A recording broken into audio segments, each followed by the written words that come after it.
Who is this girl? I'm glad you asked. This is Electra. She was a stripper in The Sopranos at the Bada Bing. Oh, okay. The fictional strip club that is a real strip club, just by a different name, there in New Jersey. And she had her gimmicks out on that show, and you can Google her and check out her bolt-on +2s anytime you'd like. And this right here is Easy Money. And great friend of the show on the left there wearing the Confederate flag. That's Chris Hamrick. How about this thong? Where are you at on Easy Money's thong? Keep it in. That's Julio De Niro on the left. Now, a lot of people may not realize this, but these guys are still wrestling today, and you may not even put 2 and 2 together.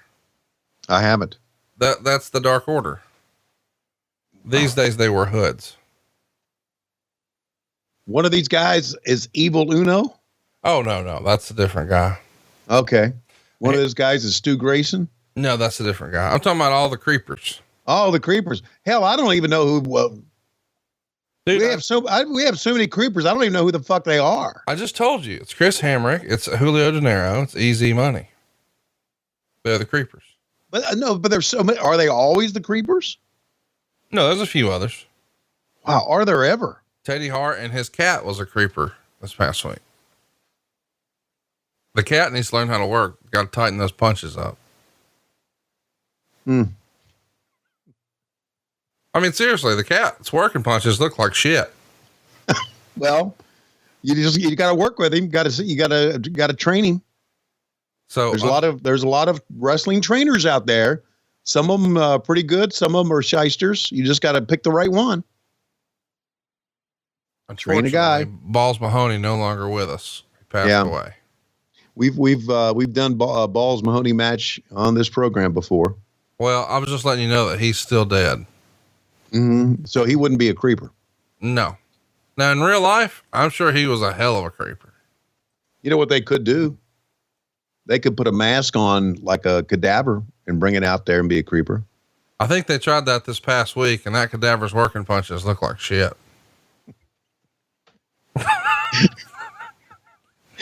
Okay. I get it. Dude, come on, man. I get where the opinions are coming from here. What does that mean? The opinions? I mean, I get it. Dude, I have never busted your balls about a goddamn thing on AEW. Until now. No, how about this though? I have enjoyed Wednesday night wrestling. You know, it's reminiscent of, I mean, it's not nearly the same as Raw and Nitro because I'm not nearly the same. You know, I was 15, 16 years old, just losing my fucking mind about how great this shit was. And now, you know, I'm 38 and I got, you know, businesses and bills and kids, and it's just not the same. I don't enjoy anything the same way, but it is fun for there to be a new wrestling day to look forward to. Cause Monday you sort of, well, I mean, you just dread it a little bit cause it's 3 hours and you're like, ugh. And it's not what it used to be either. I mean, it's just, well, but that's true with everything. Right. So yeah, sure. All forms of entertainment. I'm realizing as I get older, and I have this theory, and I stole this theory from a great friend of the show, Brian Rogers. He says everybody has 10 years. And I think those 10 years are when you're at your most impressionable. Like my dad will listen to like new music, but my dad really wants to listen to the Eagles. And my mom will watch, you know, new Christmas movies, but she really wants to watch the old Miracle on 34th Street. Like everybody has that place of nostalgia where, like even my wife, she'll watch new movies, but man, if Breakfast Club is on or 16 Candles or something like that, she wants to watch that. And I'm the same way with wrestling and music and movies and entertainment. I think we all have like 10 years where we're at our most impressionable and we say, oh man, that's what I grew up on. It's sort of like, oh man, this is how mom used to make whatever your favorite dish was or whatever. So, but this is this Wednesday night, quote unquote, war that's happened the last few months has really been like as close as I think we're going to get with me being an adult to what it was like when I was growing up. Yeah.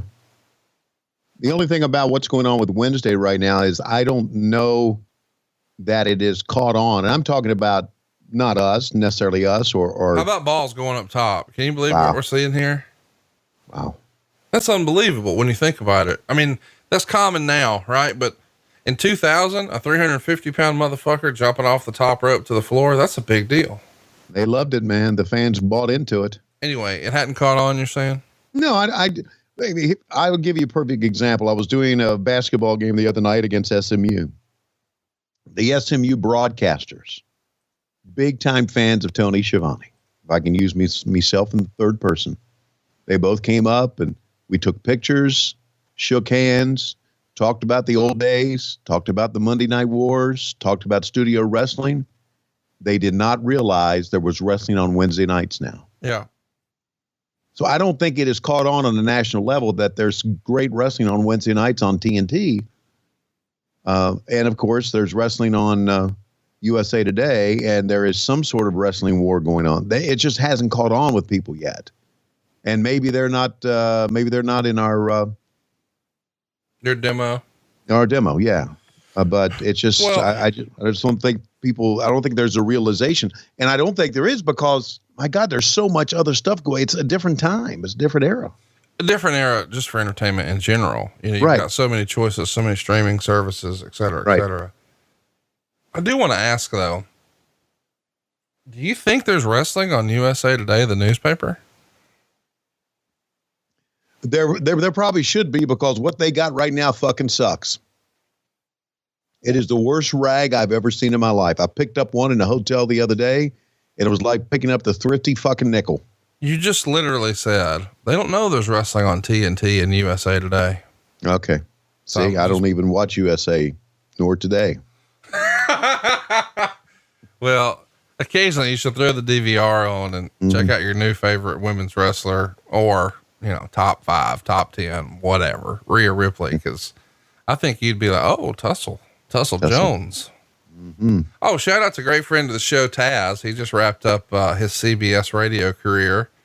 I don't know that a lot of people, I think it's probably just you and him have, or I don't even know. Maybe that was just Taz, but Taz was a syndicated morning show host for CBS radio for a couple of years. And that might be a first for professional wrestling, right? Mm-hmm. Oh, there is. We're not talking about a wrestling show. We're talking about a syndicated sports talk show, morning drive nationwide. Right. And that run's come to an end, and I'm excited to see what's next for Taz. But I thought that was a pretty cool deal. So on his last show, I called in and congratulated him on a cool run. And I know that's got to be like some weird mixed emotions after you've been doing something at a high level for a long time, and then it starts to wind down. So I wanted to just reach out and say, hey man, congratulations. You did some really cool shit here that not a lot of people with your background have done. Maybe none. I think he's the first one, only one. If you do morning radio, get up that time every morning and do it on a regular basis, that shows a hell of a work ethic that he's always had. So, and not only that, come on, we've seen so many of his matches, you know, watching back on ECW stuff. He's one of our favorites. I love these entrants. I love the way he approached the match. And I got to know him thanks to you and, you know, being with us at Starrcast. And I have a lot of time for Taz, one of the great performers. Yeah. Great friend of the show, Cassio. He knows how bad morning drive sucks. Put that in perspective. Taz lives like 45 minutes outside of Manhattan. Right. You'd have to wake up at 3:30, take a shower, get dressed, drive to the studio in order to be on the air at 6. You don't always have to take a shower. Well, you should, Tony. Jesus. Either way, the point is 3:30 in the morning, bro.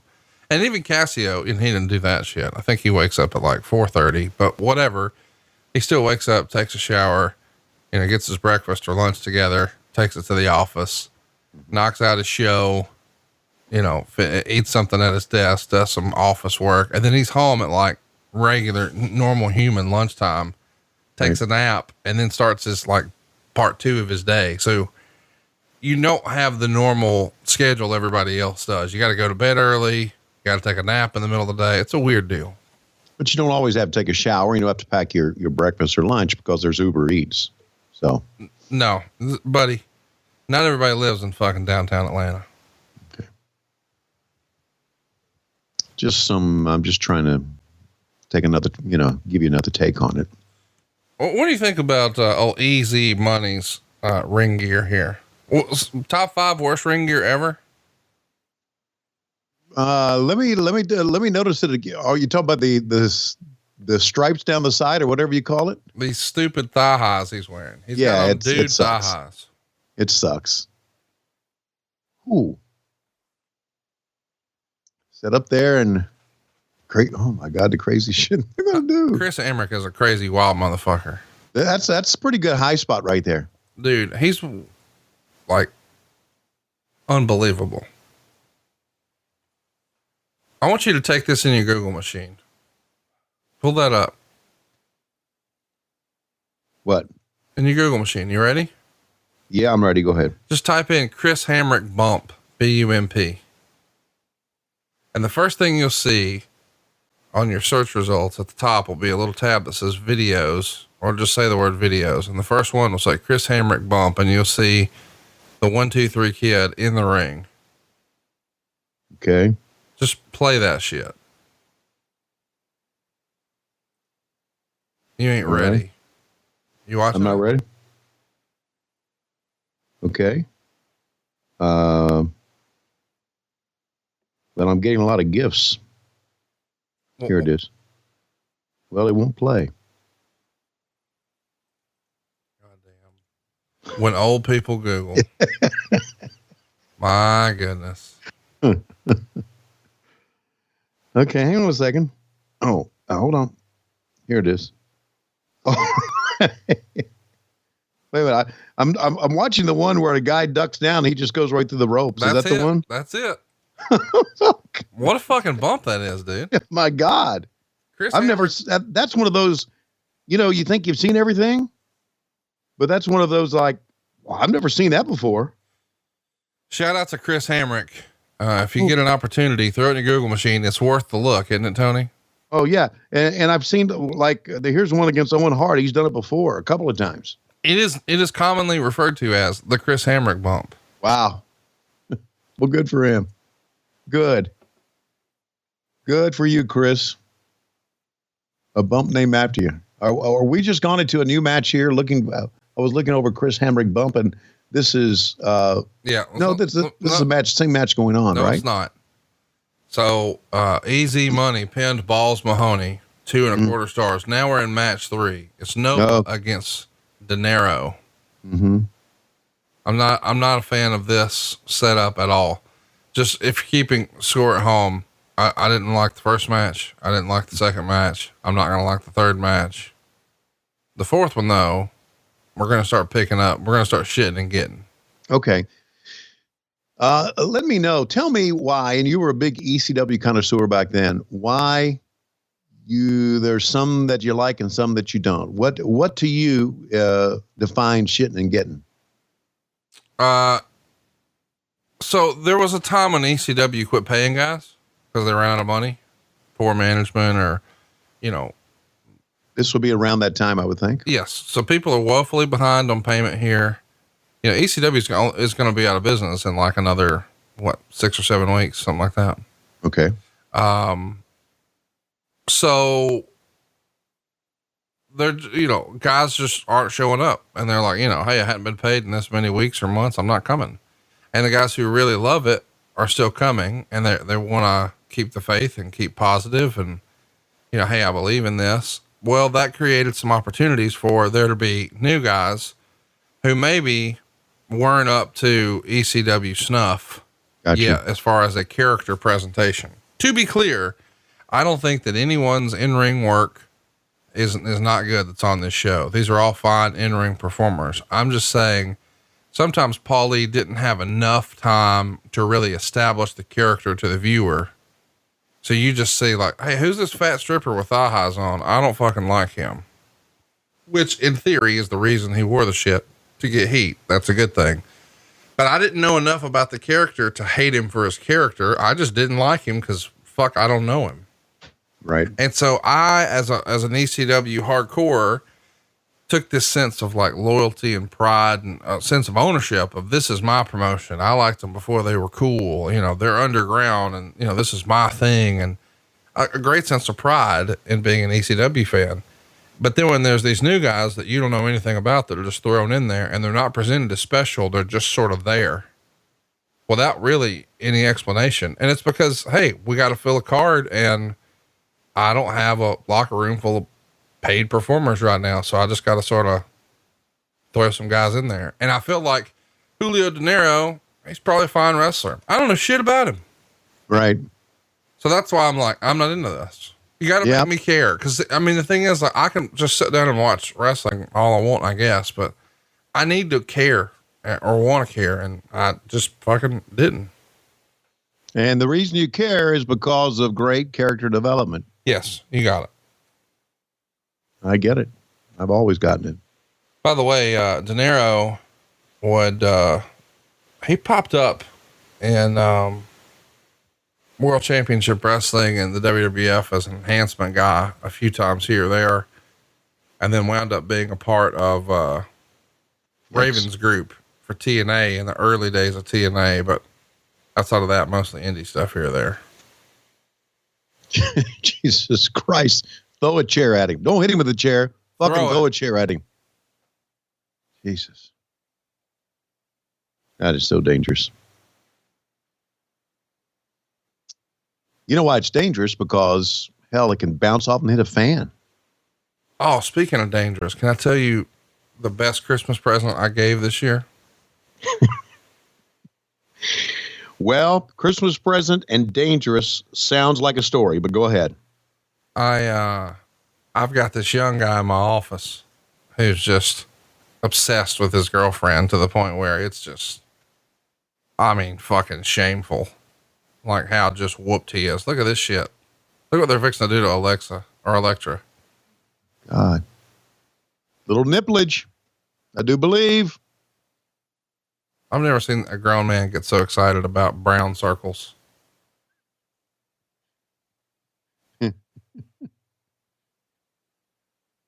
So give me the story about this. Wait a minute. Here's a cover. Here comes that Easy Money and Chris Hamrick. Easy Money. They're too worried about the girl. Whoa, that's pretty cool. Dude, Chris Hamrick was, and Nova, innovators of offense. Take a fucking chair shot. Oh, he took it wide open. Hamrick got his hands up. The other two, not so much. No, the other two took it straight on, man. Look at that chair too. It's fucking destroyed. Oh, so are heads. Oh, a great friend of the show, Dan McDevitt, used to wrestle in ECW. And, you know, he's the Maryland Championship Wrestling promoter, but he told me a great story once when he was in ECW. That Balls Mahoney gave him the stiffest, most brutal chair shot ever at a show. And he didn't go down. So he fucking did it again. And then in the back, they were just laying into him, you know, God damn it. Why didn't you fucking go down? You know, you too good to sell for me, blah, blah, blah. He literally, as he stood there, was unconscious, but he was so fucking concussed, bell rung, whatever they called it back then. He didn't know he was standing or in the ring or still there. It wasn't like, I'm not going down because I don't respect you, or I don't want to be cooperative, or I don't want to do good business. I don't know where I am or what's happening right now. Jesus. Can you imagine? Like you're in front of everyone, but they can see you, but you can't see them. Nobody's home. That's scary. That is scary. For how much of a payday do you think? Oh, probably like $25. Yeah, right. Yeah. Jesus. And Nitro, New World Order, and the Crow. Thunder, Russo, Arquette, Champ, Vinnie, Mac, simulcast. Tony's back with Conrad, not your classy podcast. Watch along, try not to laugh. Lowest rules, cat back. This wasn't the initial plan. Tom Zigg's a good-looking man. Klondike Bill, make a trip. Tommy, you come over here.